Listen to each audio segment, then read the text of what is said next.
My father is a felon. He left my life when I was 5. I'm incredibly privileged to have been adopted by an amazing stepdad, and I've always had a loving, supportive family around me. I've done well for myself. I'm currently in university and have had opportunities to succeed both academically and professionally. Last night, I found out that my biological father was arrested on felony charges for possession of meth with intent to distribute, and it made me feel sick to my stomach. Growing up, the fact that I had a different father was always the elephant in the room. I wanted to talk about it, but no one else ever did. I don't blame my family for that. He traumatized my mother and manipulated several members of my family for his own benefit. A few years ago, I reconnected with him, and that alone took a serious toll on me. I thought reconnecting would fill the void he left, but instead I felt confused and angry. I turned to alcohol and other vices just to quiet my constantly racing thoughts. Last year, after being flooded with messages from him that swung between declarations of love and attacks on my mother, I decided to go no contact. I felt guilty doing that. I'm his only relative living in the country, and it felt like I was abandoning him yet again.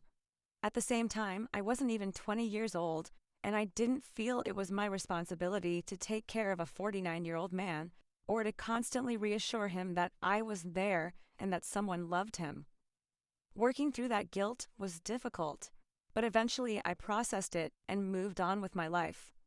Every so often I look his name up online to see what he's been up to. He's been in and out of jail for years, and while it's selfish, it's a way for me to know that he's at least somewhat okay. Last night, when I searched his name, I found out he had been arrested for felony possession of meth with intent to distribute. I know he was likely using as well, since his addiction played a role in my parents' separation. Seeing this filled me with guilt. I know he's sick and mentally ill, and I can understand what that's like because I struggle with many of the same issues. At the same time, I feel like this is somehow my fault. I left a struggling person to deal with his problems alone, and it feels like that may have contributed to this outcome. The fact that he has no family in the country makes the guilt even heavier.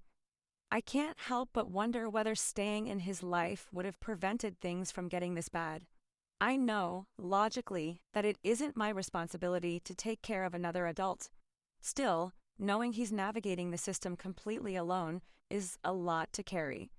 I'm hoping to talk to my mom about it when I see her, though I know it's an understandably painful topic for her. For now, I'm just gonna let myself cry and stay away from alcohol.